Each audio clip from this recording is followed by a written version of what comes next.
Niat hati mau cari, cacat, di proyek kereta cepat Jakarta-Bandung, 12 insinyur senior Jepang ini malah pucat pasi di kursi VIP WOS. Mereka pikir kereta di negara tropis bakal goyang dan berisik, tapi di kecepatan 350 km per jam, koin Rp500 yang didirikan di meja tetap tegak tanpa lem. Detik itu juga, mereka langsung video call bos besar di Tokyo dengan tangan gemetar. Indonesia bukan lagi murid, mereka sudah jadi ancaman. Apa rahasia di balik rel beton Nusantara yang bikin pakar dunia tunduk ini? Klik tombol subscribe sekarang.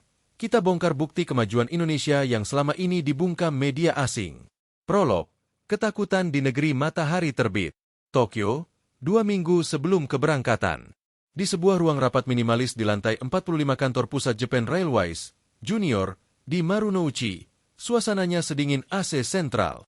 Hiroshi Tanaka, 68 tahun, legenda hidup dalam dunia perkeretaapian Jepang yang ikut merancang sistem suspensi Shinkansen seri N700, sedang menatap layar presentasi dengan kening berkerut dalam.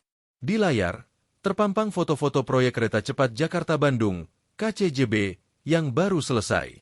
Sensei, kata asisten mudanya, Kenji, dengan nada khawatir. Apakah Anda yakin mau ke sana? Indonesia itu negara tropis. Tanah di sana labil, sering gempa, dan kelembapannya tinggi. Rel presisi tinggi seperti ini butuh perawatan mikroskopis. Saya khawatir proyek ini cuma gimmick politik. Bisa berbahaya kalau kita naik saat uji coba kecepatan penuh. Hiroshi menyesap teh hijaunya, matanya tajam di balik kacamata tebal. Justru itu, Kenji, kita harus lihat sendiri. Dunia bilang Indonesia sudah bisa bikin kereta 350 km per jam. Tapi saya tidak percaya sebelum saya taruh vibrometer saya di atas mejanya. Kalau relnya miring 1 mm saja, di kecepatan segitu, kereta bisa terbang ke sawah. Di ruangan itu, 11 insinyur senior lainnya mengangguk setuju. Mereka adalah tim auditor independen, tidak resmi yang dibentuk oleh rasa penasaran dan sedikit arogansi kolektif. Bagi mereka, Shinkansen adalah standar emas dunia. Cina mungkin punya jaringan terluas, tapi Jepang punya keselamatan dan kenyamanan mutlak. Indonesia, negara yang keretanya dulu sering anjlok dan penumpangnya naik di atap? Mustahil. Mereka berangkat dengan misi rahasia, mencari cacat. Mencari bukti bahwa teknologi tinggi tidak bisa dipaksakan di negara berkembang. Mereka membawa alat pengukur getaran, pengukur kebisingan, dan tentu saja koin 500 yen untuk The Ultimate Balance Test. Pendaratan di planet lain, Stasiun Halim. Rombongan mendarat di Jakarta dan langsung menuju Stasiun Halim. Begitu turun dari bus pariwisata, realitas pertama menghantam mereka, arsitektur. Mereka membayangkan stasiun kereta di negara berkembang. Semrawut, panas, banyak pedagang asongan, dan lantai yang kusam. Namun, Stasiun Halim menyambut mereka dengan kemegahan futuristik. Atap stasiun yang melengkung elegan menyerupai aliran air, lantai granit yang mengkilap memantulkan cahaya matahari tropis, dan pendingin ruangan yang membuat udara Jakarta yang panas menjadi sejuk seketika. Ini, stasiun kereta atau bandara? Gumam Hiroshi dalam bahasa Jepang, suaranya bergetar. Di Tokyo, stasiun Shinjuku atau Tokyo Station memang efisien, tapi padat dan fungsional. Stasiun Halim terasa lega. Langit-langitnya tinggi, memberikan kesan grandios. Jangan tertipu bungkusnya, Sensei, bisik Kenji skeptis. Bangunan bisa dibikin bagus. Yang penting, jeroannya. Sistem sinyal, rel, dan keretanya. Mereka melewati gerbang tiket, gate, dengan teknologi face recognition yang bekerja dalam hitungan detik. Lebih cepat dari sistem tiket magnetik yang masih dipakai di beberapa stasiun tua di Jepang. Hiroshi menaikkan alisnya. Not bad. 5 menit yang mengubah segalanya. Masuk kabin. Saat mereka naik ke peron, sang naga merah, Red Komodo, sudah menunggu. Kereta Sier 400 AF itu berkilau di bawah matahari. Desain hidungnya aerodinamis, warnanya merah perak yang berani. Hiroshi menyentuh bodi kereta itu dengan sarung tangan putihnya. Mulus. Sambungan panelnya presisi. Tidak ada celah kasar. Finishingnya rapi, akuinya dalam hati. Mereka masuk ke gerbong VIP, first class. Interiornya mewah. Kursi berlapis kulit abu-abu dengan motif batik mega mendung yang samar, sentuhan budaya yang elegan. Ruang kakinya luas. Jendela panoramanya besar. Ke-12 insinyur itu duduk. Tapi mereka tidak bersandar santai. Mereka duduk tegak, tegang. Tangan mereka mencengkeram pegangan kursi. Mereka bersiap menghadapi guncangan. Ingat, instruksi Hiroshi pada timnya. Pasang sensor di lantai dan jendela. Kita catat setiap desibel suara dan setiap milimeter getaran saat akselerasi. Kereta mulai bergerak. Sangat halus. Begitu halus sampai Kenji harus melihat keluar jendela untuk memastikan mereka sudah bergerak. Tidak ada sentakan awal, jerk, yang biasanya terasa di kereta konvensional. Uji nyali, 0 ke 350 km per jam. Layar LED di ujung gerbong mulai menampilkan angka kecepatan. 50 km per jam, 100 km per jam, 150 km per jam. Hiroshi melihat alat vibrometernya. Jarumnya diam. Kenji, alatmu rusak, tanya Hiroshi tajam. Tidak, Sensei. Sensornya aktif. Tapi, getarannya hampir nol. Ini lebih stabil dari N700S di jalur Tokaido. Jawab Kenji dengan wajah pucat. Angka di layar terus naik. 200 km per jam, 250 km per jam, 300 km per jam. Pemandangan di luar jendela berubah menjadi blur hijau dan abu-abu.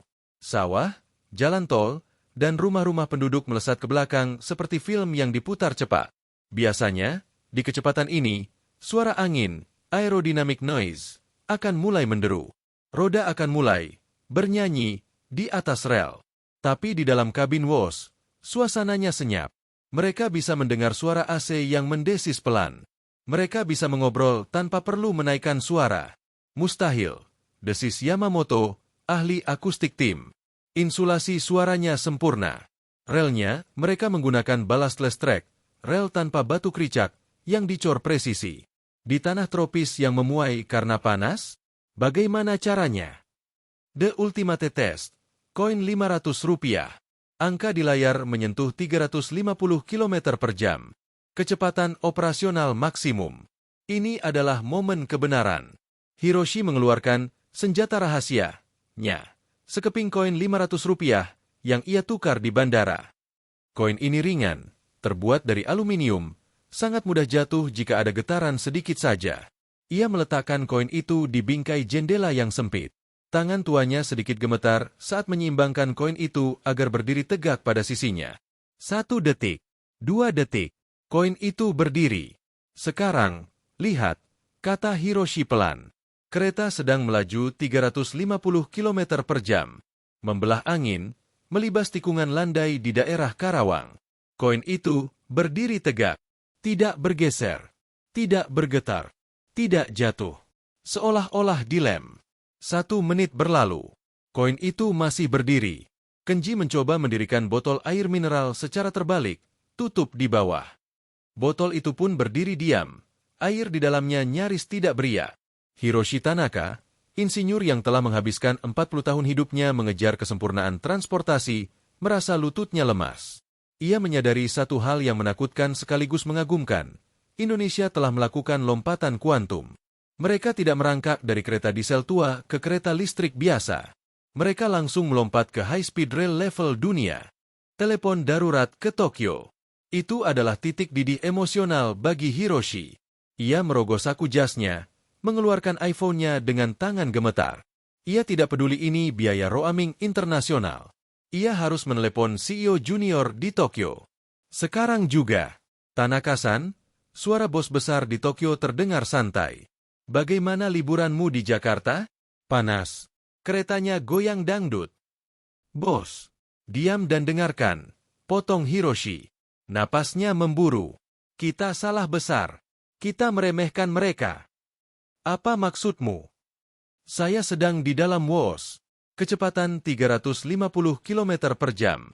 Dan koin Rp500. Koin sialan ini berdiri tegak di jendela. Tidak jatuh. Bos. Getarannya lebih rendah dari Shinkansen kita saat melewati Gunung Fuji. Hening sejenak di ujung telepon. Tanaka, kau mabuk sake? Saya tidak mabuk. Saya sadar sepenuhnya. Hiroshi mengarahkan kamera ponselnya ke koin itu, lalu ke layar kecepatan yang menunjukkan angka 350. Lihat ini. Lihat, seru Hiroshi, Suaranya parau menahan tangis haru dan malu. Kau bilang ini proyek gagal? Kau bilang ini berbahaya? Demi Amaterasu, bos, teknologi mereka presisi. Beton mereka kokoh. Mereka bukan lagi murid yang bisa kita ajari, mereka sudah jadi saingan. Para insinyur lain pun melakukan hal yang sama. Gerbong VIP itu seketika riuh oleh suara-suara bahasa Jepang yang bersemangat dan panik. Mereka merekam video koin berdiri itu. Mereka merekam botol air yang tenang. Mereka merekam pemandangan sawah yang melesat indah. Grup WhatsApp direksi perusahaan kereta Jepang malam itu meledak. Video dari Hiroshi masuk, meruntuhkan arogansi yang telah dibangun selama puluhan tahun hanya dalam waktu 30 menit perjalanan ke Bandung. Ini baru permulaan, pikir Kenji sambil memperhatikan mentornya yang wajahnya kini pucat pasi, bukan karena takut celaka, tapi karena shock melihat masa depan. Tunggu sampai mereka melihat Padalarang. Kereta mulai melambat memasuki stasiun Padalarang. Pengereman yang nyaris tak terasa. Pintu otomatis terbuka. Udara sejuk pegunungan Bandung menyambut mereka. Pramugari Wos, wanita Indonesia cantik dengan seragam batik merah, berdiri di pintu, tersenyum ramah dan menunduk sopan. Sampurasun. Wilujeng Sumping di Bandung. Sapanya lembut. Hiroshi mematikan teleponnya, menatap pramugari itu, lalu menatap rel beton yang kokoh di bawahnya. Kenji, katanya serius, matanya berkaca-kaca. Simpan alat ukurmu. Kita tidak perlu mencari cacat lagi. Kita perlu belajar. Pesankan tiket balik untuk besok. Aku mau naik ini lagi. Dan perjalanan menakjubkan di tanah Pasundan itu pun baru saja dimulai. Perjalanan menembus malam Parahyangan. Pukul 19.45 waktu Indonesia Barat. Matahari sudah terbenam sempurna, namun perjalanan Hiroshi Tanaka dan tim insinyur Jepang belum usai. Setelah turun dari kereta cepat Wos di stasiun Padalarang yang megah dan masih berbau ket baru, mereka diarahkan menuju ka feeder untuk melanjutkan perjalanan ke pusat kota Bandung. Sensei, bisik Kenji sambil menyeret koper aluminiumnya. Stasiun ini, desainnya terbuka, tanpa dinding kaca penuh. Apa tidak panas? Hiroshi menghirup udara malam Padalarang. Sejuk. Angin gunung berhembus pelan. Ini tropical design. Kenji. Sirkulasi udara alami. Hemat energi. Cerdas. Mereka naik ke KA Feeder. Kereta diesel elektrik buatan PT Inka ini memang tidak secepat Wos, tapi interiornya bersih, modern, dan yang paling penting, tepat waktu. Pukul 20.15 WIB, kereta berangkat sesuai jadwal, detik demi detik. Sebagai orang Jepang yang fanatik dengan ketepatan waktu, punctuality, Hiroshi diam-diam mencatat waktu keberangkatan di jam tangannya. On time, gumamnya. Mitos, jam karet, Indonesia sepertinya tidak berlaku di sistem ini. Bandung, Paris Van Java yang hidup. Tiba di stasiun Bandung pusat kota, suasana berubah total. Jika stasiun Halim adalah masa depan yang futuristik, stasiun Bandung adalah perpaduan nostalgia kolonial dan modernitas yang sibuk.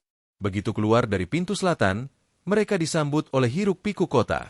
Angkot warna-warni, ojek online berjaket hijau, dan mobil-mobil plat B yang memadati jalanan. Ekspektasi mereka tentang kota pegunungan yang sepi, runtuh seketika. Jalanan Asia Afrika dan Braga terang benderang. Gedung-gedung Art Deco peninggalan Belanda berdiri megah, disinari lampu sorot artistik. Trotoar granit yang lebar dipenuhi anak muda yang sedang cosplay hantu, musisi jalanan yang menyanyikan lagu bossa nova, dan wisatawan yang berfotoria. Lihat itu, seru Yamamoto, ahli akustik, menunjuk ke arah sekelompok anak muda yang sedang nongkrong di selasar gedung Merdeka. Mereka santai sekali, tertawa lepas. Tidak ada yang terlihat stres seperti salariman di Tokyo jam segini. Di Tokyo, pukul 8 malam adalah waktu di mana wajah-wajah lelah pulang kerja memenuhi kereta bawah tanah. Wajah-wajah yang tertekan target. Tapi di Bandung, kehidupan malamnya terasa hangat. Humanis. Energi kota ini kreatif. Komentar Hiroshi. Lapar di tengah malam. Mencari soul food. Rombongan check-in di Hotel Safu Homan yang bersejarah. Namun, perut mereka berontak. Makanan catering di kereta tadi, roti, hanya pengganjal. Mereka butuh makan malam yang serius. Restoran hotel sudah mau tutup. Last order. Hiroshi menolak makan di kamar. Kita di Indonesia. Kenji. Jangan makan sandwich. Kita cari makanan rakyat. Berbekal rekomendasi resepsionis hotel, coba nasi goreng di pinggir jalan, Pak. The best. 12 insinyur senior Jepang yang biasa makan di restoran Michelin ini nekat berjalan kaki keluar hotel. Mereka berhenti di sebuah tenda kaki 5 di Jalan Naripan. Spanduknya sederhana, nasi goreng gila Pak Kumis. Asap mengepul dari wajan baja hitam yang dipukul-pukul sodet logam, terang-terang-terang. Aroma bawang putih gosong, kecap manis yang terkaramelisasi, dan telur dadar menyeruak ke hidung mereka. Aroma itu asing, berbahaya, bagi standar higienis Jepang yang steril, tapi sangat menggoda. Hiroshi melihat Pak Kumis, sang koki jalanan, beraksi. Tangan kirinya memegang wajan panas dengan kain lap, tangan kanannya mengaduk nasi dengan kecepatan tinggi. Api kompor mawar, high pressure, menyembur ganas, menjilat-jilat wajan. Teknik wok hei, analisis Hiroshi kagum. Dia mengendalikan api seperti maestro. Itu butuh skill tinggi. Mereka duduk ragu-ragu di bangku plastik panjang. Mister, nasi goreng? Spicy or no? Sapa asisten Pak Kumis ramah. Medium spicy. All of us. Jawab Kenji mewakili. Ledakan rasa Rp25.000. Dalam waktu 10 menit, 12 piring nasi goreng, gila, campur sosis, bakso, ayam, telur, tersaji panas-panas. Hiroshi menatap piringnya. Nasi itu berwarna coklat gelap mengkilap. Butirannya terpisah sempurna, perah, tidak lembek. Di atasnya ada kerupuk udang dan acar timun. Ia menyendok suapan pertama. Boom! Rasa manis kecap, gurih bawang, pedas cabai, dan aroma asap, smoky, meledak di mulutnya. Tekstur nasi yang sedikit garing berpadu dengan lembutnya telur orak-arik. Umai! Enak! Seru Hiroshi spontan. Matanya terbelalak. Yamamoto, yang biasanya rewel soal MSG, makan dengan lahap sampai keringat bercucuran di dahinya. Ini rasa yang jujur. Tidak ada pretensi. Hanya teknik masak yang sempurna. Kenji mengambil kerupuk. Kerupuk ini, teksturnya renyah sekali. Di Jepang, kerupuk udang, senbei, biasanya keras. Ini, ringan seperti udara. Mereka makan dengan lahap, melupakan jas mahal dan dasi mereka yang mungkin terciprat minyak. Suara seruputan teh botol dingin menjadi musik pengiring. Kejutan di kasir. Hah? Semurah itu? Setelah kenyang dan puas, dan sedikit kepedasan, tiba saatnya membayar. Kenji maju ke kasir. Gerobak. Berapa, Pak? Untuk 12 orang. Tambah teh botol 12, kerupuk 5 bungkus. Pak Kumis menghitung cepat di luar kepala. 360.000, Mas. Kenji terdiam. Otaknya mencoba mengkonversi ke yen. 360.000 rupiah, sekitar 3.500 yen. 3.500 yen untuk 12 orang. Itu kurang dari 300 yen per orang. Di Tokyo, 300 yen bahkan tidak cukup untuk membeli satu mangkuk gyudon, nasi daging sapi, ukuran kecil di fast food. Di sini, mereka dapat feast, pesta, lengkap dengan minum. Are you sure? No mistake? Tanya Kenji tak percaya. Pak Kumis tertawa renyah. Bener, Mas. Murah meriah. Tang Yuya. Kenji mengeluarkan lembaran 100.000 4 lembar. Keep the chang, ambil kembaliannya. Kata Kenji, merasa bersalah membayar semurah itu untuk kenikmatan surga barusan. Pak Kumis menerima uang itu dengan 2 tangan, menunduk sedikit. Wah, makasih banyak, bos. Arigato. Mendengar kata, arigato, diucapkan dengan logat Sunda yang medok, para insinyur itu tertawa lepas. Rasa kekeluargaan yang hangat menyelimuti mereka. Minimarket rasa mall. Dalam perjalanan pulang ke hotel, mereka mampir ke sebuah Indomaret Pond di Braga untuk membeli air mineral. Lagi-lagi kejutan. Minimarket itu bukan sekadar konbini, toko kelontong, sempit. Di dalamnya ada mesin kopi Bentukap, ada meja bar dengan colokan listrik, dan ada anak-anak muda yang sedang nongkrong sambil main game online di HP. AC-nya dingin. Lantainya bersih. Tempat ini seperti community hub. Komentar Hiroshi sambil melihat rak skincare lokal yang kemasannya modern. Lihat, produk lokal mereka desainnya bagus-bagus. Tidak kalah dengan desain Jepang. Kasir minimarket, seorang pemuda bernama Asep, menyapa mereka. Selamat malam. Ada kartu member? Tanyanya ramah. Kenji menggeleng. Asep tetap tersenyum. Oke, plastik bag dikurangi ya Pak. Go green. Hiroshi memperhatikan sistem kasir pos, point of sales, yang canggih. Pembayaran kris di mana-mana. Infrastruktur digital mereka merata. Bisik Hiroshi pada Kenji. Bahkan di toko kecil, mereka pakai pembayaran nirkontak. Jepang malah masih banyak yang cash only. Kesimpulan malam pertama. Kembali ke lobi Safu Homan, Hiroshi duduk di sofa empuk sambil melonggarkan dasinya. Perutnya kenyang, hatinya hangat. Ia menatap teman-temannya yang wajahnya merah padam karena kenyang dan bahagia. Kita datang ke sini mencari cacat rel kereta, kata Hiroshi pelan. Tapi malam ini, kita malah menemukan bahwa hidup di sini mungkin lebih hidup daripada di Tokyo. Infrastruktur canggih, WOS, makanan enak, nasi goreng, orang ramah, Pak Kumis, dan digitalisasi, Kris. Kombinasi yang berbahaya. Berbahaya kenapa, Sensei? Tanya Kenji. Hiroshi tersenyum misterius. Berbahaya bagi kita. Karena kalau mereka terus maju seperti ini, 10 tahun lagi, insinyur Indonesia yang akan mengajari kita cara bikin kereta.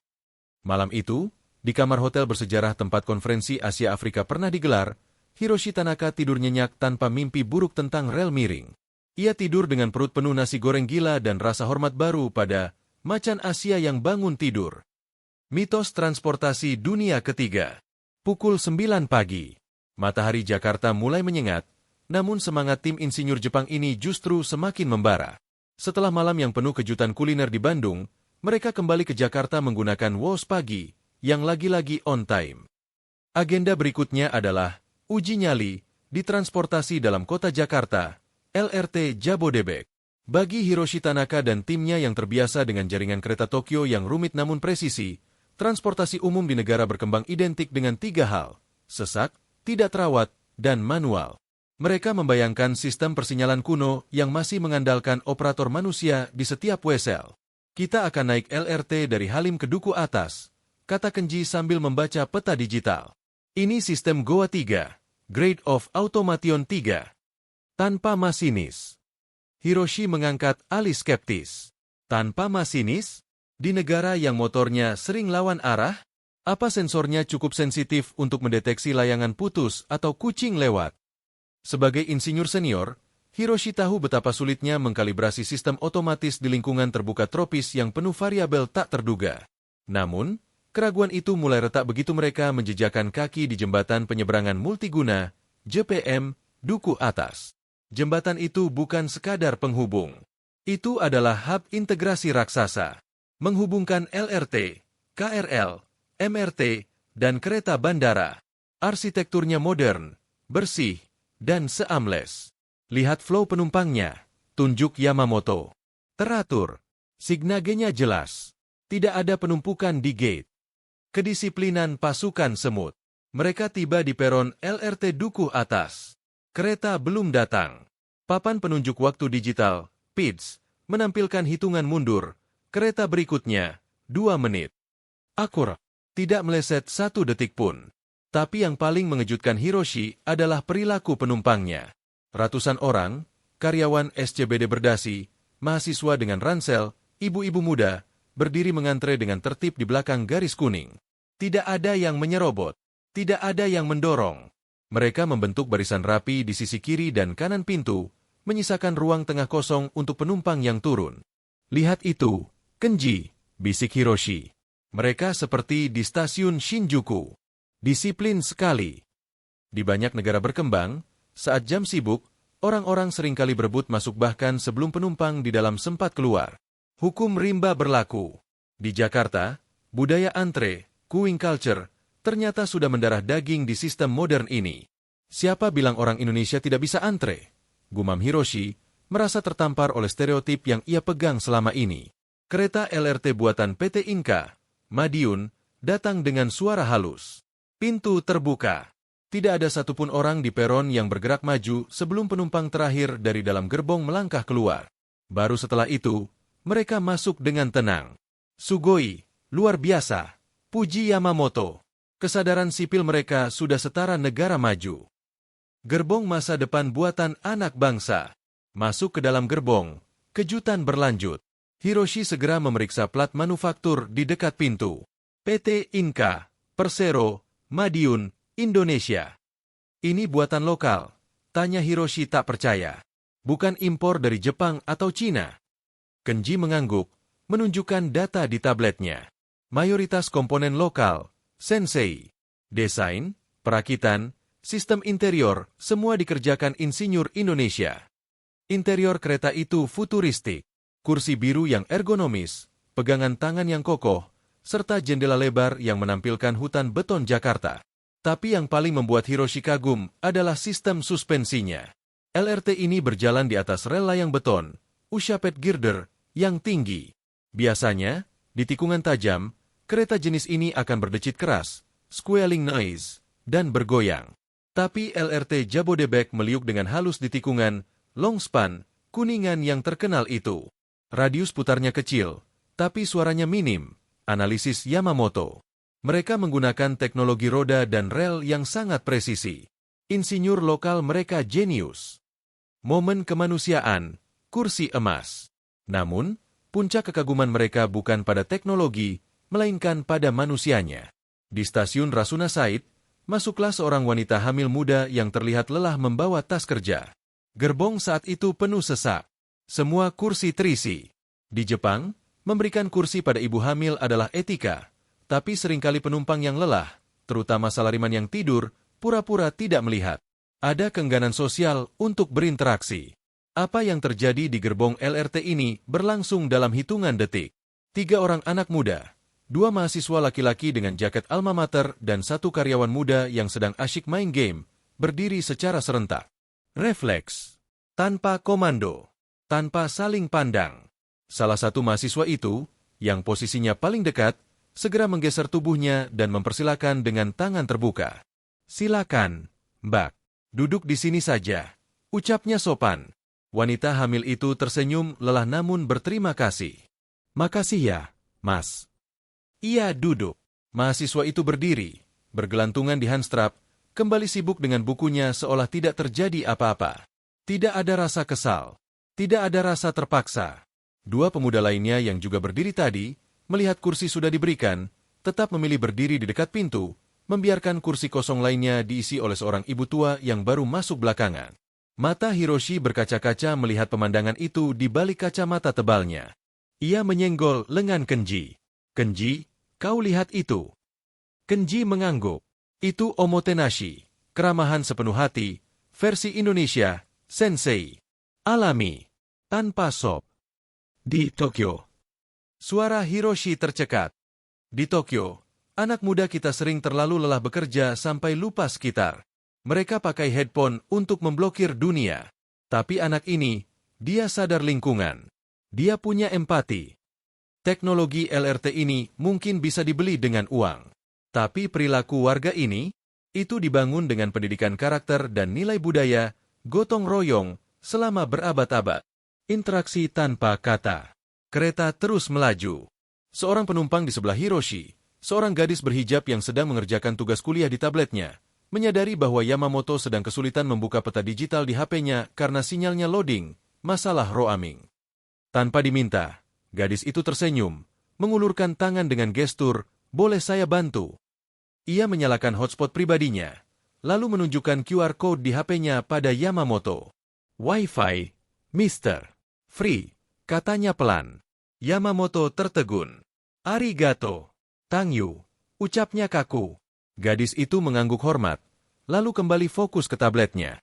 Tidak mengharapkan pujian. Tidak takut kuotanya habis. Hanya bantuan kecil antar manusia. Air mata Yamamoto menetes. "Anakku di Osaka bahkan jarang membalas pesanku," keluhnya pada Hiroshi. "Dia selalu sibuk. Tapi orang asing ini, dia berbagi koneksi internetnya dengan turis tua sepertiku." Kesimpulan insinyur tua di Depo Tegaluar. Sore harinya, mereka diajak mengunjungi Depo Tegaluar, tempat perawatan kereta cepat WOS. Di sana, mereka bertemu dengan tim teknisi muda Indonesia yang sedang melakukan perawatan rutin di bawah supervisi ahli Cina. Tapi yang menarik, teknisi Indonesia itu terlihat sangat hands-on. Mereka berdiskusi, memegang tablet diagnostik, dan memanjat atap kereta dengan cekatan. Mereka tidak hanya menonton. Mereka menguasai. Hiroshi menarik kesimpulan teknis dan sosialnya saat berdiri di anjungan pandang depo.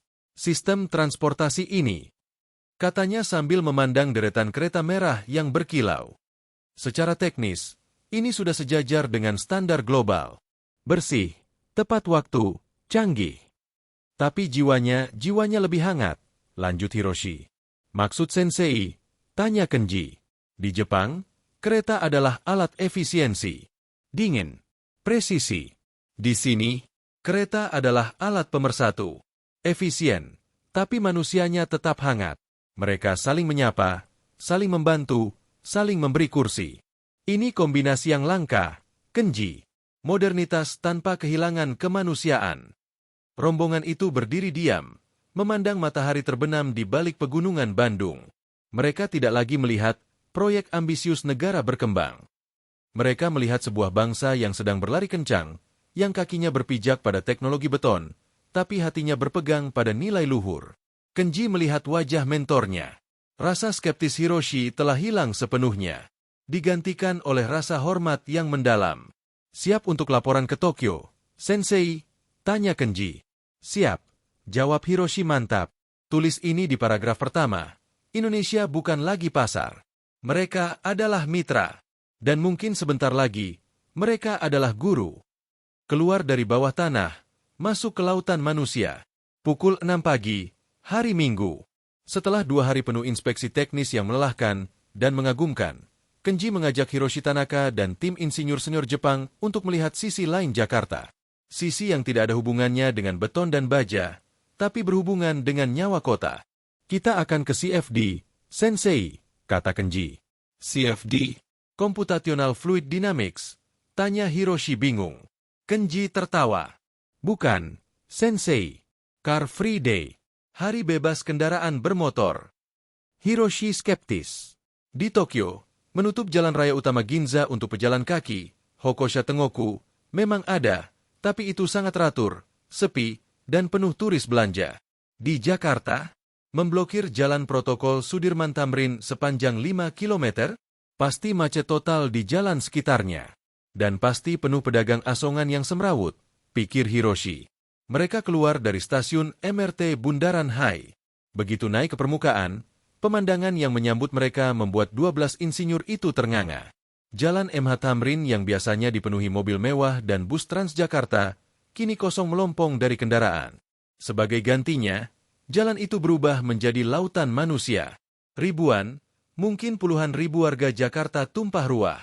Ada pelari maraton dengan jersey komunitas, pesepeda dengan sepeda lipat mahal, Brompton, hingga sepeda ontel tua, keluarga yang membawa stroller bayi, hingga lansia yang berjalan santai. Tidak ada suara klakson. Tidak ada asap knalpot. Yang ada hanya suara tawa, musik senam, dan derap langkah kaki. Ini festival. Tanya Yamamoto takjub. Bukan, ini rutin setiap minggu pagi, jawab Kenji. Senam pagi dan energi positif. Di dekat pos polisi Bundaran Hai, pemandangan lebih gila lagi terjadi. Ratusan ibu-ibu berseragam senam warna-warni, merah, kuning, hijau neon, sedang berbaris rapi memenuhi 4 lajur jalan. Di panggung kecil, seorang instruktur senam, Zin, berteriak semangat lewat pengeras suara, "Ayo ibu-ibu, lemaskan ototnya, tarik napas, hup, hup." Sehat itu mahal. Musik yang mengiringi bukan lagu pop Jepang yang lembut, melainkan dangdut koplo dengan beat yang menghentak dada. Hiroshi melihat ibu-ibu itu. Usia mereka mungkin sebaya dengan istrinya di Tokyo. Tapi energinya, mereka melompat, bergoyang pinggul, berteriak, "Hu! Ha-a!" dengan wajah basah keringat bahagia. Sugoi! Gumam Hiroshi. Di Tokyo, lansia seusia ini biasanya senam tai chi pelan di taman, atau duduk diam memberi makan burung. Di sini, mereka menari seperti remaja. Energi positif itu menular. Yamamoto tanpa sadar mulai mengangguk-anggukan kepalanya mengikuti irama gendang. Musik apa ini, Kenji? Beatnya adiktif. Dangdut, Sensei. Soul Music of Indonesia. Game alam terbuka dan komunitas unik. Mereka berjalan menyusuri Sudirman. Jalan raya ini bukan sekadar tempat olahraga. Ini adalah etalase budaya pop. Mereka melihat komunitas cosplay pahlawan super, Gundala, Gatot Kaca, hingga Kamen Rider lokal. Mereka melihat komunitas pecinta hewan membawa anjing husky, musang, bahkan ular sanca. Mereka melihat komunitas sepatu roda meluncur zigzag dengan lincah.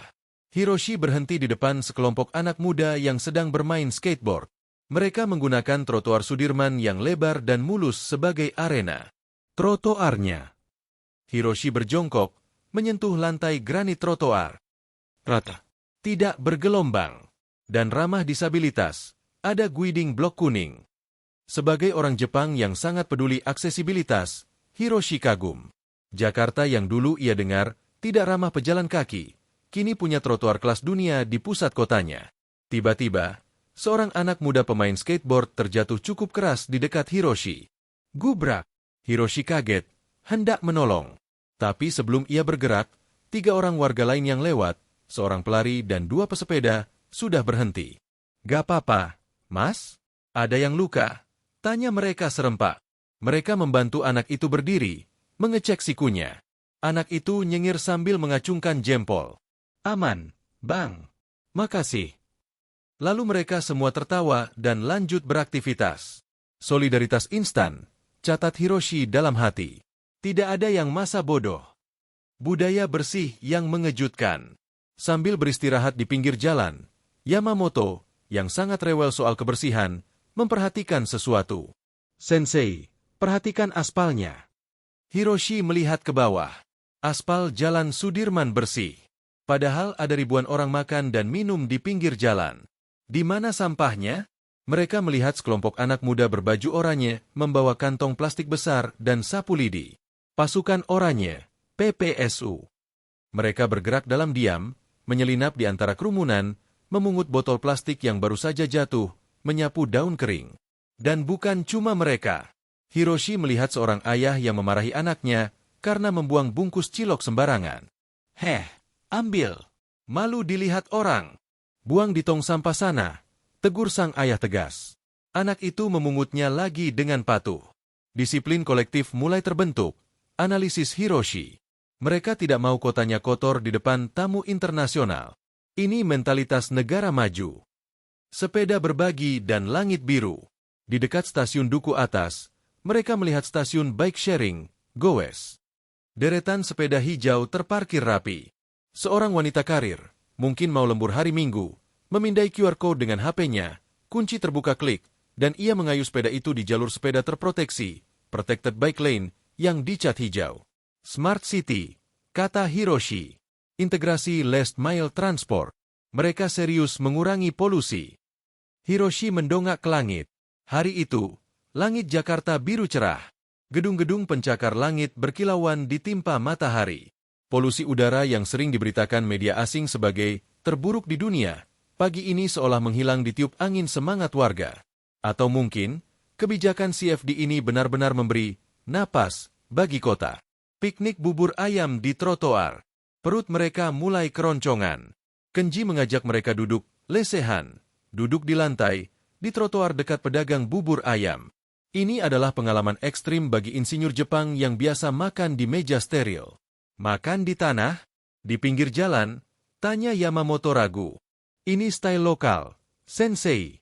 Namanya lesehan, jelas Kenji. Mereka memesan 12 mangkok bubur ayam Jakarta, lengkap dengan cakwe, ayam suwir, kerupuk, dan kuah kuning. Aduk atau tidak diaduk? Tanya Kenji bercanda. Hiroshi melihat buburnya yang cantik. Jangan diaduk. Estetikanya hilang. Suapan pertama. Bubur yang gurih, hangat, berpadu dengan renyahnya kerupuk dan pedasnya sambal, sedikit. Hiroshi. Desis Hiroshi. Ini comfort food terbaik setelah jalan kaki 5 kilo. Harganya? Rp15.000, sekitar 140 yen. Di Tokyo, uang segitu cuma dapat air mineral sebotol. Sambil makan, Hiroshi memperhatikan interaksi di sekitarnya. Ada pengamen jalanan yang menyanyikan lagu The Beatles dengan suara emas. Ada polisi yang berfoto selfie dengan warga. Ada turis bule yang diajari main egrang, permainan tradisional bambu, oleh anak-anak kampung. Kota ini, kata Hiroshi pelan, meletakkan mangkoknya yang licin tandas. Kota ini punya denyut nadi. Di Tokyo, hari Minggu adalah hari tidur atau belanja di mal tertutup. Di sini, hari Minggu adalah perayaan kehidupan. Pertemuan dengan kakek maraton. Sebelum pulang, mereka disalib oleh seorang pelari tua. Seorang kakek, mungkin usia 80-an, memakai kaos singlet bertuliskan finisher Borobudur Marathon. Otot kakinya kering tapi kuat. Napasnya teratur. Larinya stabil. Melihat rombongan Jepang, kakek itu tersenyum dan melambaikan tangan tanpa berhenti lari. Ohayo, ganbatte, teriaknya dalam bahasa Jepang yang fasih, lalu tertawa renyah dan berlalu. Hiroshi terpana. Dia, lari maraton, umur 80, bahasa Jepang. Mungkin veteran, atau pernah kerja di Jepang, kata Kenji. Tapi lihat semangatnya, Sensei. Dia tidak mau kalah dengan yang muda. Melihat punggung kakek itu menjauh, Hiroshi merasa malu. Ia sering mengeluh sakit pinggang dan malas olahraga. Padahal fasilitas di Tokyo lengkap. Di sini, di aspal panas Jakarta, kakek itu berlari merayakan hidup. Kenji, kata Hiroshi saat mereka berjalan balik ke hotel. Besok pagi, jangan pesankan taksi ke bandara. Loh, kenapa Sensei? Kita naik MRT dan kereta bandara saja. Aku mau jalan kaki lebih banyak. Aku mau menghirup energi kota ini lagi sebelum pulang. Pagi itu, di tengah hiruk-pikuk Car Free Day, 12 insinyur senior Jepang tidak hanya mendapatkan data teknis. Mereka mendapatkan suntikan oksigen jiwa. Mereka belajar bahwa kemajuan sebuah kota tidak hanya diukur dari kecepatan keretanya, tapi dari seberapa bahagia warganya menari di jalan raya. Pukul 2, mimpi buruk sang insinyur senior. Malam ketiga di Jakarta seharusnya menjadi malam di mana Hiroshi Tanaka mengistirahatkan tubuh tuanya setelah seharian berjalan kaki menelusuri rute Car Free Day. Namun, di kamar eksekutif suite lantai 22, ketenangan itu pecah oleh hening yang mencekam. Hiroshi terbangun dengan napas tersengal. Tangannya mencengkeram dada kiri dengan kaku. Keringat dingin membanjiri bantalnya, membuat kemeja tidurnya terasa lengket dan dingin. Di kepalanya, bayangan tentang kegagalan jantung dan kematian di negeri asing berputar seperti film hitam putih yang menakutkan. Kenji, yang menginap di kamar sebelah, pintu penghubung, terbangun karena mendengar suara barang jatuh, sebuah gelas air yang disenggol Hiroshi. Ia menemukan mentornya pucat pasi, membiru di bagian bibir. Sensei! Tahan, Sensei! Kenji panik. Di benaknya, stereotip buruk yang sering ia baca di forum internet tentang negara berkembang langsung muncul tanpa filter. Rumah sakit di sini pasti kotor, pikirnya histeris. Dokternya mungkin tidak paham teknologi suspensi jantung. Peralatannya pasti barang sisa abad lalu. Ya Tuhan, Sensei akan mati di sini karena birokrasi yang lambat. Dengan tangan gemetar, Kenji menelepon resepsionis hotel bintang 5 tempat mereka menginap. Respon cepat, lebih cepat dari Shinkansen. Dalam waktu kurang dari 3 menit, waktu yang bahkan lebih cepat dari kedatangan kereta api di stasiun Shinjuku, 3 orang staf hotel sudah berada di depan pintu. Mereka bukan sekadar petugas keamanan, melainkan tim respons darurat internal yang membawa tabung oksigen portabel dan kursi roda medis. Mereka tenang, tidak panik, dan sangat sigap. Tenang, Tuan. Ambulans kami sudah dalam perjalanan, tapi mobil hotel, Alphard, sudah siap di lobi untuk membawa Anda ke RS Medistra dalam hitungan menit. Itu lebih efisien jam segini, kata manajer malam hotel dalam bahasa Inggris yang sangat tenang. Hiroshi dilarikan ke lobi. Sebuah MPV hitam mewah sudah menunggu dengan mesin menyala. Sopirnya, yang sepertinya sudah sangat hafal rute rumah sakit terdekat, membelah jalanan Jakarta yang mulai sepi dengan kecepatan tinggi namun tetap stabil. Sepanjang perjalanan, Kenji terus berdoa dalam bahasa Jepang, menggenggam tangan Hiroshi yang dingin. Sensei, jangan tutup mata. Kita sedang menuju rumah sakit. Unit gawat darurat, insinyur versus mesin digital. Mobil berhenti di depan lobi instalasi gawat darurat, IGD. Pintu otomatis terbuka, dan saat itulah stereotip Kenji runtuh berkeping-keping. Tidak ada bau karbol menyengat yang membuat pusing. Tidak ada lantai kotor atau lorong gelap yang menyeramkan. IGD itu terang benderang, bersih dengan standar higienis yang terasa seperti laboratorium semikonduktor di Osaka. Udaranya beraroma samar eukaliptus dan serai yang menenangkan. Tim medis, 2 perawat pria dan seorang dokter jaga, langsung menyambut di pintu dengan berangkar, trolley bed. Japanese Malay, 68 years old. Chest pain. Suspected cardiac arrest. Lapor Kenji cepat dengan suara bergetar. Perawat mengangguk, memindahkan Hiroshi dengan teknik yang sangat cekatan dan sinkron. Mereka tidak kasar. Salah satu perawat menatap mata Hiroshi yang ketakutan dan membisikkan kata-kata yang menenangkan dalam bahasa Jepang dasar. Daijo ubu desu, Tanaka-san. Onama ewa? Semua akan baik-baik saja. Tuan Tanaka, siapa nama Anda? Hiroshi tertegun. Di tengah rasa sakitnya, ia terkejut bahwa perawat di Jakarta bisa menyapa dengan bahasanya. Birokrasi 10 menit, nyawa di atas kertas.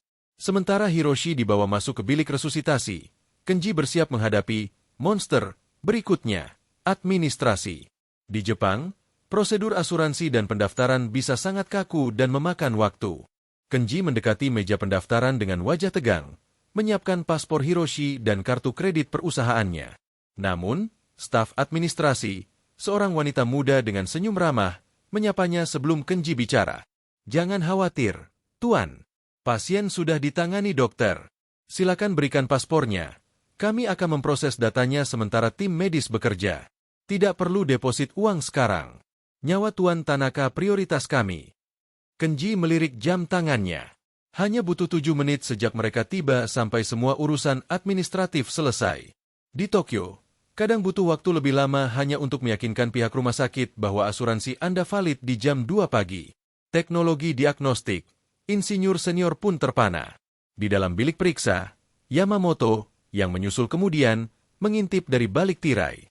Sebagai insinyur senior, matanya secara otomatis memindai peralatan di sekitar Hiroshi. Monitor EKG, elektrokardiogram, yang menampilkan grafik detak jantung Hiroshi adalah model terbaru buatan Ge Healthcare. Mesin mobile X-ray yang didorong masuk adalah teknologi digital nirkabel tercanggih yang bisa langsung mengirim hasil röntgen ke tablet dokter dalam hitungan detik. Alat-alat ini, Yamamoto bergumam, ia meraba tiang infus yang terbuat dari bahan komposit ringan. Ini standar rumah sakit terbaik di Ginza. Bahkan konektor elektrodanya menggunakan teknologi terbaru yang meminimalisir interferensi sinyal. Semuanya digital, semuanya terkoneksi cloud. Dokter spesialis jantung yang bertugas malam itu, Dr. Indah, masuk dengan langkah tenang. Ia membacakan hasil tes troponin darah yang keluar dengan kecepatan yang tak masuk akal bagi Kenji. Melihat Hiroshi yang tegang, Dr. Indah mengeluarkan tablet medisnya. Ia tidak butuh penerjemah manusia yang lambat. Ia menggunakan perangkat lunak medis khusus yang menerjemahkan diagnosisnya ke dalam bahasa Jepang teknis yang akurat. Tanaka-san, Gokan Shinaku, Tuan Tanaka, jangan khawatir. Suara tablet itu terdengar jernih. Hasil EKG dan enzim jantung Anda normal. Ini bukan serangan jantung. Diagnosis sang dokter. Efek, nasi goreng gila. Hiroshi menghela napas panjang. Ketegangannya mengendap. Lalu, kenapa dada saya terasa seperti ditusuk-tusuk? Tanyanya lewat tablet tersebut. Dokter Indah tersenyum hangat. Sebuah senyum yang terasa sangat personal. Bukan sekadar profesionalitas dingin ala dokter-dokter di Tokyo yang seringkali hanya menatap layar monitor daripada mata pasien. Ini adalah perpaduan antara GERD, asam lambung, akut yang dipicu oleh nasi goreng gila yang Bapak makan kemarin malam, ditambah adrenalin tinggi dari perjalanan WOS, dan kelelahan fisik setelah CFD, jelas Dokter Indah. Dalam dunia medis, kami menyebutnya heartburn. Sensasinya memang identik dengan serangan jantung bagi pasien lansia. Yamamoto dan Kenji saling berpandangan, lalu tertawa kecil dalam lega yang luar biasa. Jadi, nasi goreng gila, itulah yang hampir menjatuhkan sang legenda Shinkansen, bukan kegagalan infrastruktur rel Indonesia. Resep yang memanusiakan dan tagihan yang mengejutkan. Dokter Indah tidak sekadar meresepkan obat. Ia memeriksa riwayat pengobatan Hiroshi di Jepang lewat data yang diberikan Kenji. Ia memastikan tidak ada interaksi kimia yang berbahaya. Saya berikan obat lambung cair premium. Dan tolong, 2 hari ini jangan makan sambal dulu. Perut Anda butuh suspensi yang lembut, seperti suspensi WOS yang Anda puji itu, canda Dokter Indah. Saat hendak membayar, Kenji sudah menyiapkan angka ribuan dolar di kepalanya. Di Amerika, kunjungan UGD seperti ini bisa menghabiskan 4 dolar. Di Tokyo, biayanya bisa jutaan yen tanpa asuransi lokal. Kasir menyerahkan struk. Totalnya 3.800.000 rupiah, Tuan. Kenji menghitung cepat. 3.800.000 itu hanya sekitar 36.000 yen. Ia menatap kasir itu, bingung.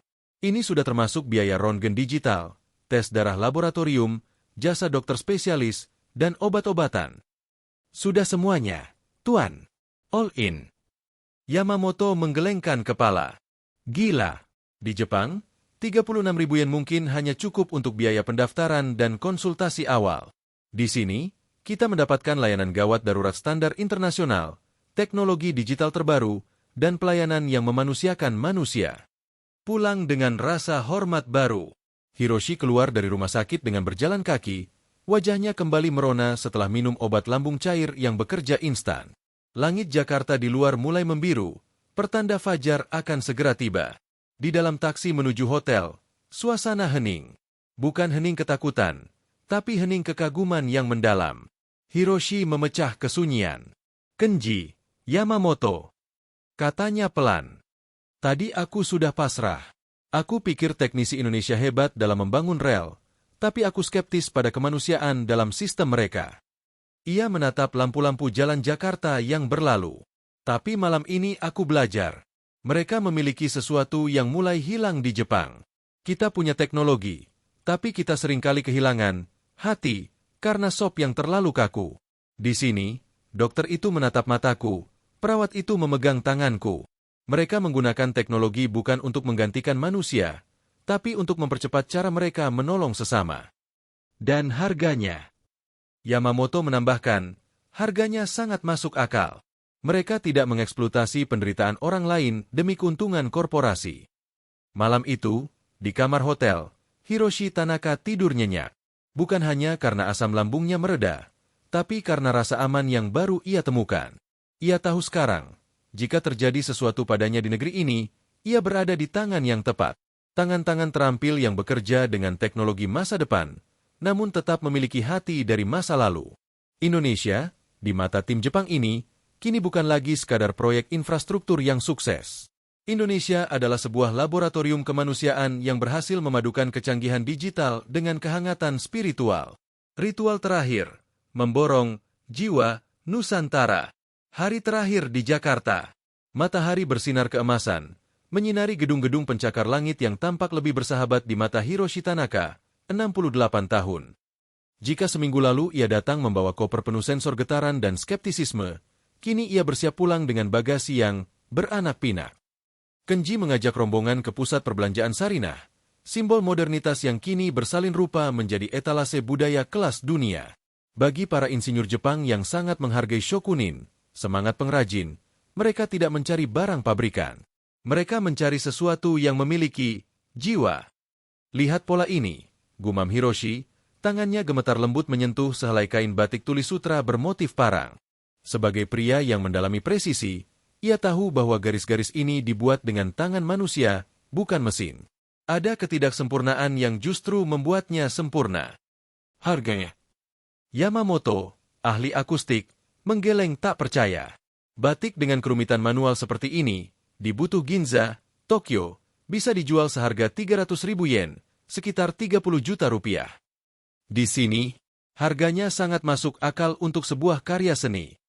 Mereka memborong, bukan untuk pamer, tapi sebagai bentuk penghormatan. Sementara itu, Kenji dan tim muda lainnya menyerbu rak kopi. Mereka menemukan kopi luwak dan gayo Aceh. Kita akan menyeduhnya di laboratorium Tokyo, kata Kenji sambil memeluk 3 kotak kopi premium. Supaya saat kita lembur memperbaiki suspensi Shinkansen, aroma hangat Jakarta ini tetap menemani kita. Namun, ada satu pemandangan menggelikan. 12 insinyur senior berpakaian rapi memborong kardus-kardus Indomie.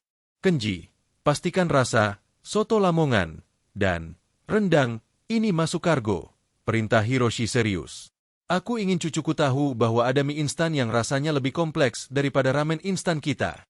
Perpisahan di lobi, lebih dari sekadar omotenashi. Sore harinya, momen yang paling berat tiba. Check out. Bus yang akan membawa mereka ke bandara sudah menunggu. Koper-koper mereka kini berat, berisi batik, kopi, dan kerajinan tangan. Namun, yang memberatkan langkah mereka bukan bagasi, melainkan hati. Seluruh staf hotel yang melayani mereka, dari resepsionis hingga petugas yang menangani keadaan darurat Hiroshi semalam, berbaris di lobi. Di Jepang, Ada konsep omotenashi, pelayanan sepenuh hati, tapi seringkali itu terasa seperti protokol yang sangat kaku. Di sini, yang mereka rasakan adalah ketulusan. Pak Budi, supir yang membawa mereka ke rumah sakit, mendekati Hiroshi. Ia membungkuk hormat, menangkupkan tangan di dada. Save flight, Tanaka-san. Take care of your heart. No more speechy food for now, okay? Canda Pak Budi dengan bahasa Inggris yang tulus. Hiroshi, sang legenda Japan Railways yang terkenal dingin, menepuk bahu Pak Budi. Matanya berkaca-kaca di balik kacamata tebalnya. Arigato, Budi-san. You saved my life. You are a brother to me now. Hiroshi mencoba menyelipkan amplop tip yang tebal, namun Pak Budi menolaknya dengan halus sambil tersenyum. No, sir. It's my job. Friendship doesn't have a price tag. Hiroshi terdiam. Ia memeluk pria itu. Sebuah pelukan lintas benua, antara seorang insinyur elit dunia dan seorang supir yang memiliki martabat luar biasa. Saat bus mulai bergerak, 12 insinyur itu menempelkan wajah di jendela, melambaikan tangan sampai lobi hotel tak terlihat lagi. Mereka sibuk merekam memori trotoar Jakarta yang kini terasa begitu hangat. Bandara Soekarno-Hatta, lingkaran yang sempurna. Mereka tiba kembali di Terminal 3 Bandara Soekarno-Hatta. Tempat yang sama di mana seminggu lalu Hiroshi merasa takut akan ketidakteraturan negara berkembang. Kini, tempat itu terasa seperti gerbang menuju masa depan. Di area keberangkatan, Hiroshi memperhatikan sistem bagasi otomatis dan kebersihan yang terjaga. Ia membandingkannya dengan Narita atau Haneda. Jakarta tidak kalah. Justru Jakarta memiliki energi yang lebih dinamis. Saat panggilan boarding terdengar, langkah mereka berat. Di depan gerbang, gate, sebelum masuk ke pesawat, Hiroshi menghentikan langkahnya. Ia berbalik menghadap petugas bandara dan Kenji. Ia memberi aba-aba pada timnya. Ichini-san. Serentak, 12 insinyur senior Jepang itu membungkuk dalam Ojigi, sebuah tanda penghormatan tertinggi dalam budaya mereka, dan berteriak, Terima kasih Indonesia. Petugas bandara dan penumpang lain tertegun, lalu bertepuk tangan haru. Itu adalah momen perpisahan yang akan dikenang selamanya. Pertemuan di Tokyo, gempa di Marunouchi, pendaratan di Bandara Narita, Tokyo. Suhu di luar 5 derajat Celcius. Langit abu-abu. Wajah-wajah petugas imigrasi Jepang datar, efisien, tapi dingin.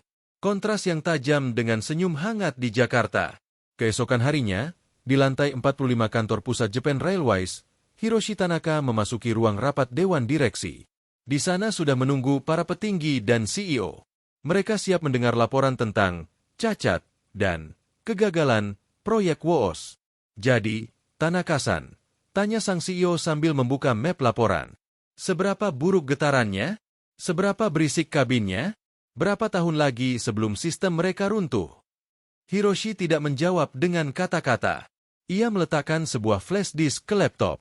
Layar besar di depan ruangan menampilkan video yang diambil Kenji di dalam WOOS. Video itu memperlihatkan angka kecepatan 350 km per jam, lalu kamera turun fokus ke jendela. Di sana, koin Rp500 berdiri tegak tanpa bergeser sedikitpun. Seluruh ruangan hening. Hening yang mematikan. Ini mustahil, gumam seorang direktur teknik. Itu pasti dilem. Tidak dilem, bos. Suara Hiroshi memecah keheningan. Saya sendiri yang menaruhnya. Dan botol air di sebelahnya pun tenang seperti air di kuil Zen. Mereka menggunakan teknologi rel slap track yang presisi. Dan sistem suspensi keretanya, mereka telah mengkalibrasinya dengan sempurna untuk iklim tropis. Hiroshi berdiri, menatap rekan-rekannya. Kita pergi ke sana untuk mencari murid yang gagal. Tapi kita menemukan bahwa Indonesia sudah lulus dengan pujian. Mereka bukan lagi pasar untuk barang bekas kita. Mereka adalah pesaing yang memiliki satu hal yang tidak kita miliki lagi, kecepatan dalam berinovasi dan hati dalam melayani. Wabah kagum dan janji masa depan. Laporan Hiroshi Tanaka tidak hanya berhenti di ruang rapat. Kenji mengunggah video, tes koin. Itu ke LinkedIn dan akun media sosial komunitas insinyur Jepang. Judulnya, The Unseen Precision of Indonesia's WOOS. Video itu meledak. Viral di kalangan teknokrat Jepang. Ribuan komentar masuk. Aku selalu berpikir kita yang terbaik, tapi video koin ini membuatku malu. Bagaimana mungkin negara tropis bisa mencapai presisi selevel itu? Kita harus mengirim tim magang ke Indonesia untuk belajar integrasi MRT-LRT mereka. Indonesia bukan lagi masa lalu, mereka adalah masa depan. Efeknya luar biasa. Dalam beberapa bulan, permintaan kunjungan teknis dari perusahaan-perusahaan Jepang ke Indonesia melonjak drastis. Biro Perjalanan di Tokyo mulai menawarkan paket Teknotour Jakarta-Bandung. Epilog, janji sang maestro. 1 bulan kemudian, Hiroshi Tanaka duduk di balkon apartemennya di Yokohama, memandang Shinkansen yang melintas di kejauhan. Ia menyeruput kopi gayo panas dari cangkir keramik barunya. Ia membuka tabletnya, melakukan video call dengan teknisi muda di depo Tegaluar yang sempat ia temui. "Don't stop, young man," kata Hiroshi lewat penerjemah. "Keep the precision. Keep the heart. I will come back next year." Hiroshi tersenyum menatap layar. Di hatinya, ia tahu, Indonesia bukan lagi sekadar titik di peta proyek global. Indonesia adalah alarm bagi bangsanya untuk tidak sombong, dan pengingat bagi dunia bahwa di Katulistiwa, ada sebuah raksasa yang tidak hanya bangun, tapi sedang berlari menuju masa depan. "Kenji," panggil Hiroshi pada asistennya lewat telepon. "Ya, Sensei. Pesankan tiket untuk musim panas depan. Tapi kali ini, jangan bawa alat pengukur getaran. Bawa seluruh keluarga kita. Aku ingin mereka merasakan bagaimana rasanya naik kereta masa depan sambil memakan nasi goreng di atas awan." Tamat.